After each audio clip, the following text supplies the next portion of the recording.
E eu vou direto então para as nossas perguntas de hoje. Eu quero começar com a participação do Cláudio Nunes. Pastor, como conciliar a soberania de Deus sobre a nossa vida com as nossas ações e os planos que fizermos? Esse é um assunto sempre relevante, recorrente e importante de esclarecer. Porque soberania de Deus e responsabilidade humana, os nossos planos, as nossas ações, não estão em choque, caminham lado a lado. Ou seja, Deus é soberano e eu sou responsável. O fato de Deus ser soberano não anula a minha responsabilidade. E o fato de eu ser responsável não compromete a soberania de Deus. Então, por exemplo, vamos pegar num aspecto bem específico, soberania de Deus na salvação.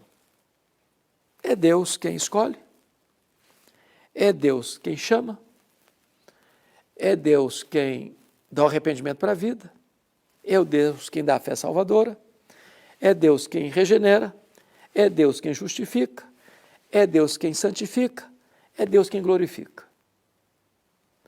Porém, Deus diz assim, arrependei-vos e crede. Ou seja, quando eu me arrependo por quê? Porque Deus é que me dá o arrependimento para a vida. Quando eu creio, por quê? É porque Deus me deu a fé salvadora. O Senhor Jesus diz assim, ninguém pode vir a mim se o Pai não o trouxer. Mas Jesus diz, vinde a mim todos vós que estáis cansados e sobrecarregados. Quando eu atendo esse convite, é porque ele diz o seguinte, é Ele quem opera em mim, tanto querer quanto realizar. De tal forma que o homem é livre para tomar a decisão e responsável pela decisão que toma. Mas Deus é soberano, porque tudo provém de Deus, nos reconciliou consigo mesmo, por intermédio de Cristo Jesus nosso Senhor. As duas paralelas caminham juntas, a soberania de Deus e a responsabilidade humana. A próxima participação é da Adriana Cristina e ela pergunta por que algumas pessoas acreditam no purgatório, pastor Hernandes, e o que a Bíblia diz a respeito disso? Bom, essa é uma pergunta interessantíssima, porque o purgatório é uma chamada doutrina, né, ensinada no catolicismo, dizendo o seguinte, que a pessoa, ao morrer, não é suficientemente boa para ir direto para o céu, não é suficientemente má para ir direto para o inferno, e então ela vai para o purgatório. A alma dela fica lá penando, sofrendo, purgando os seus pecados num fogo semelhante ao inferno.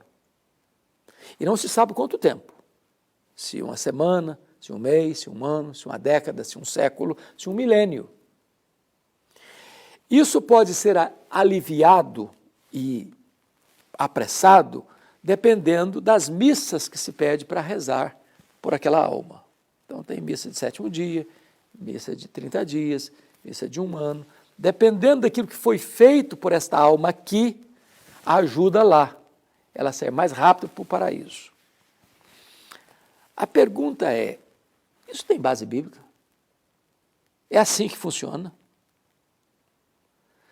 Sou eu mesmo que me purifico dos meus pecados? Sou eu mesmo que me liberto pelo sofrimento dos meus pecados? Ou a oração de um parente que Ou é a oração de um parente depois que eu morri que vai me ajudar?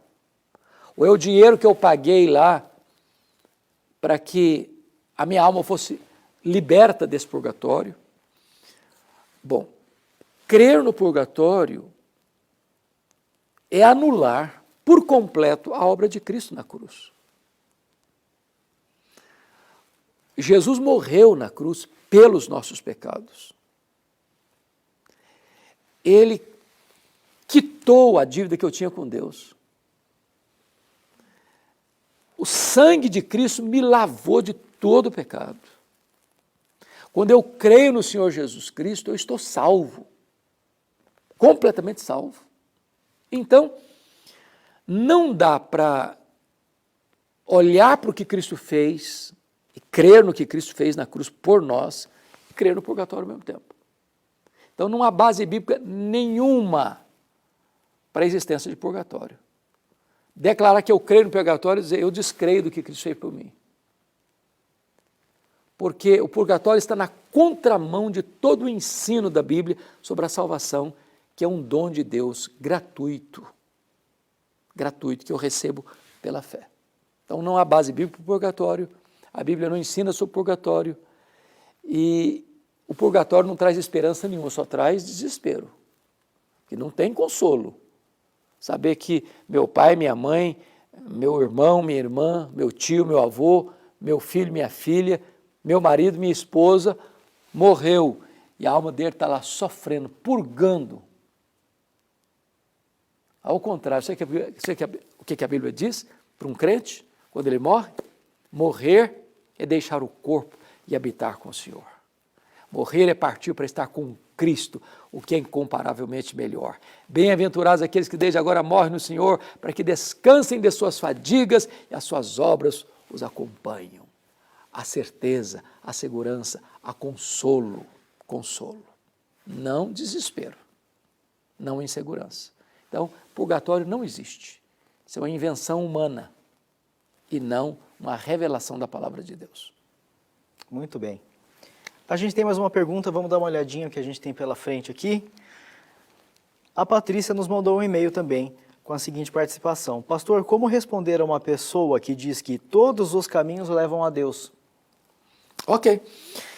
Veja bem, essa é quase que um ditado popular, né? Quase um ditado popular. Todos os caminhos levam a Deus, toda a estrada leva a Roma, todo caminho leva a Deus. O que a Bíblia diz sobre isso? Resposta, João 14:6. Jesus diz assim, eu sou o caminho, e a verdade, e a vida. Ninguém vem ao Pai senão por mim. Jesus não é um caminho, ele é o caminho, artigo definido. E ele está dizendo que só ele leva alguém a Deus. Deixa eu pegar um outro texto. 1 Timóteo 2,5. Há um só Deus e um só mediador entre Deus e os homens, Jesus Cristo, o homem. Então, para chegar até Deus, para chegar até o céu, só tem um mediador, é Jesus. Um outro texto, Atos 4:12. E não há nenhum outro nome dado entre os homens pelo qual importa que sejamos salvos, a não ser o nome de Jesus.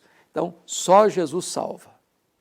Então, não é verdade que todo caminho leva a Deus. Não é verdade que toda religião é boa. Não é verdade que toda religião leva a Deus. Aliás, nenhuma religião leva a Deus. Só Jesus. Só Jesus é o caminho para o céu. Só Jesus é a porta do céu. Só Jesus é o mediador. Só Jesus é o Salvador. Só por meio dele nós podemos chegar ao céu. É o que a Bíblia ensina. Um caminho só. Um caminho só.